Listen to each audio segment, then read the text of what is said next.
Welcome back to Summarize Science, where we break down the latest breakthroughs in technology for everyone to understand. Today, we are looking at a fascinating new study about omnimodal large language models, which are AI systems that can see and hear. You might have noticed that AI is great at describing a single photo or a 10-second clip, but what happens when it has to watch an entire TV show? Researchers found that current evaluation methods are too easy because they only focus on very short videos. To fix this, they created LVOmniBench, a brand new benchmark specifically for long-form audio and video. This test uses 275 high-quality videos that range from 10 minutes all the way up to an hour and a half long.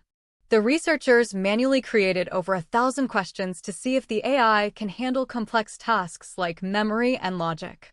For example, the AI might be asked to count how many times a specific person appeared throughout a long vlog.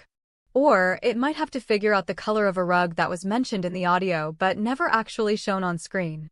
These questions are divided into different difficulty levels to really push these digital brains to their limits.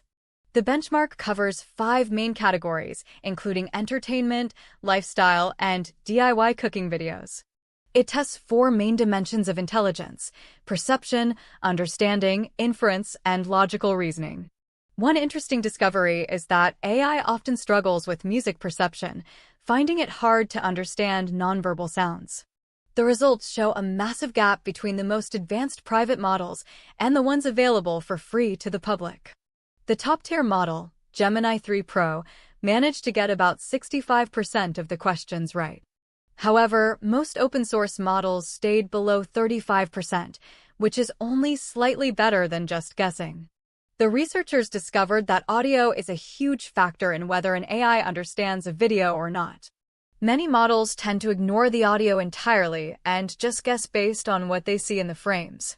When the researchers provided text transcripts of the audio, some models suddenly became much smarter. This suggests that the AI isn't actually listening very well yet, it is just looking at the pictures. They also performed an error analysis to see exactly where the AI keeps tripping up. About 34% of mistakes were simple perception errors, like missing a detail that was right in front of them. Nearly 20% of the time, the AI just couldn't figure out when something happened in the timeline. Another big issue is the cross-modal semantic gap, where the AI sees one thing and hears another, but can't link them together. Basically, the AI might hear someone talking about a dog, but fail to realize the animal on screen is that same dog. To recap, the researchers have shown that watching long videos is still a giant hurdle for even the smartest AI. They proved that current models need better long-term memory and much better audio-visual integration. This benchmark is important because it sets a new, much harder standard for future developers to aim for. In the future, this work could lead to AI assistants that can accurately summarize long meetings or help you find a specific moment in a home movie. It moves us one step closer to machines that can truly perceive the world with the same depth and context as humans. Thank you for watching Summarize Science, and stay curious about the tech of tomorrow.